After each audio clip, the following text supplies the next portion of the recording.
Imagina un estadio rebosante de energía eléctrica, donde miles de voces rugen como un huracán caribeño, exigiendo justicia para su héroe local. No es solo una pelea, es una revolución en el ring. El 6 de enero de 1983, en Bayamón, Puerto Rico, el público no fue mero espectador, ellos dictaron el destino. Ese fue el día que el público cambió el resultado, cuando la furia colectiva obligó a un campeón mundial a romper el guión y entregar su corona para evitar un caos total. ¿Estás listo para revivir este momento épico que sacudió los cimientos de la lucha libre? Adelante, entremos en la acción.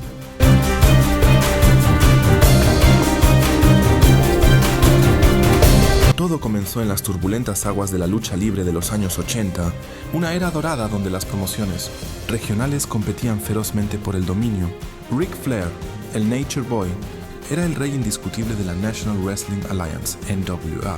Con su carisma deslumbrante, sus trajes elegantes y su estilo técnico impecable, Flair había defendido el campeonato mundial peso pesado de la NWA contra leyendas como Dusty Rhodes y Harley Race. Era un heel astuto, un villano que manipulaba al público con sus promesas de grandeza y sus artimañas en el ring. Pero en Puerto Rico la historia era diferente. Allí reinaba Carlos Colón, el fundador y estrella de la World Wrestling Council, WWC, una promoción que capturaba el corazón de la isla con su mezcla de drama, violencia y orgullo nacional. Colón no era solo un luchador, era un símbolo. Nacido en Santa Isabel, Puerto Rico, en 1948, Carlos Edwin Colón González había construido su legado desde cero. Comenzó su carrera en los años 60, inspirado por ídolos como el Santo y Mil Máscaras, pero forjó su propio camino en el Caribe. Conocido por su fuerza bruta, sus golpes demoledores y su resistencia inquebrantable, Colón había ganado el campeonato universal de la WWC múltiples veces. Era el héroe del pueblo, el hombre que representaba la resiliencia boricua contra los invasores extranjeros. La rivalidad con Flair se encendió cuando la NWA y la WWC decidieron unificar esfuerzos en un evento masivo. Flair llegó a Puerto Rico como el campeón defensor, pero el público local veía esto como una invasión. Los boletos se agotaron en horas. El Coliseo Rubén Rodríguez en Bayamón se convirtió en un caldero de expectativas. Los fanáticos, muchos de ellos trabajadores humildes que ahorraban para ver a su ídolo, coreaban Colón días antes. Los periódicos locales hypeaban el choque como la batalla por el orgullo de Puerto Rico. Flair, en entrevistas, se burlaba de Colón llamándolo un campeón de isla pequeña, avivando las llamas. Pero nadie anticipaba que el público sería el verdadero árbitro. Esta escena establece el escenario, dos mundos colisionando, con el destino pendiendo de un hilo.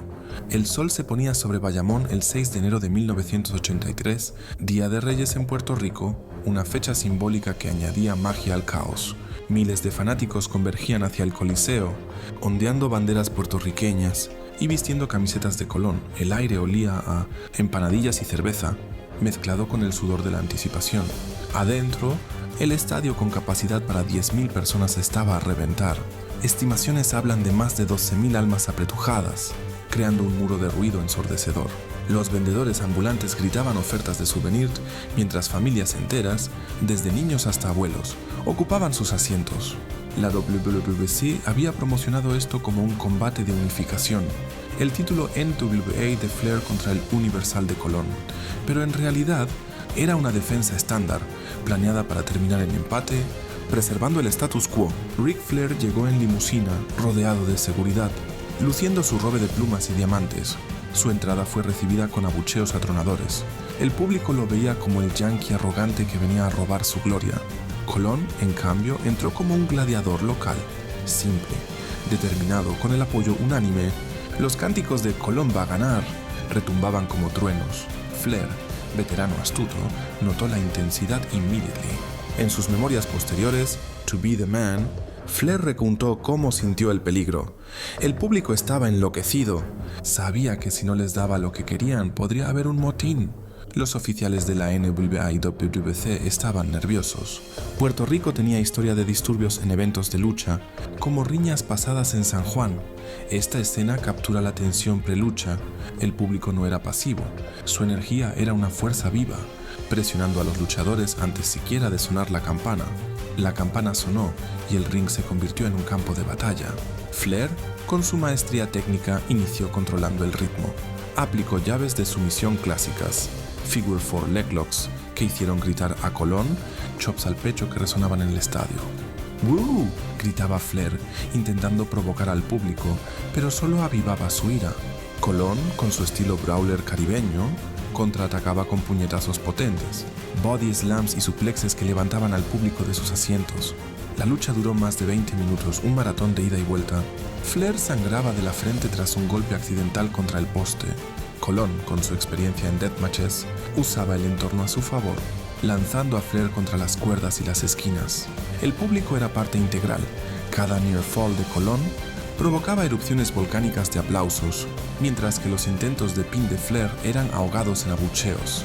En un momento clave, Flair intentó un cheap shot con el título, pero el árbitro intervino, ganándose el odio colectivo. Colón respondió con su signature move, el Colón Cutter, un bulldog variante, dejando a Flair aturdido. La multitud olía sangre, sus cánticos se volvieron frenéticos, exigiendo la victoria. Flair, exhausto, miró a las gradas y vio rostros enrojecidos, puños en alto. Sabía que un empate no bastaría. El guión original, un double countout, provocaría caos. En ese instante, el Nature Boy tomó una decisión audaz, audible en el ring. Le susurró a Colón y al referí, «¡Déjenlo ganar!». Esta escena destaca la intensidad física y emocional, donde el público dictaba el flujo como un director invisible.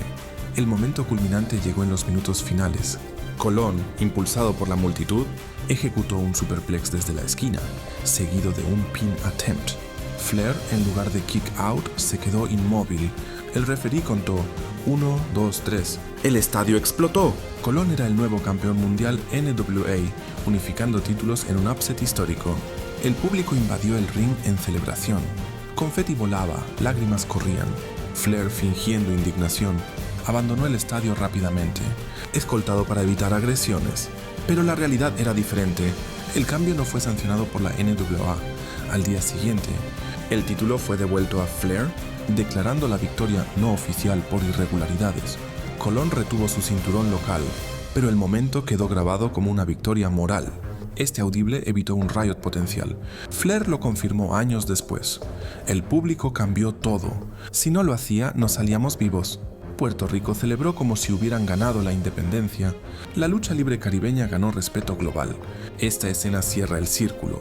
El poder del público no solo alteró el resultado, sino que redefinió lo que significa ser fanático. Y así termina esta épica historia en Luchaverse, donde honramos los momentos que forjaron, leyendas y donde el público es el verdadero campeón. Si te emocionó el día que el público cambió el resultado, dale like. Suscríbete y activa la campanita para más relatos de pasión, traición y gloria en la lucha libre. Comparte tus pensamientos en los comentarios. ¿Cuál otro momento cambió la historia gracias al público? Nos vemos en el próximo episodio de Luchaverse, el universo infinito de la lucha. Hasta pronto, luchadores.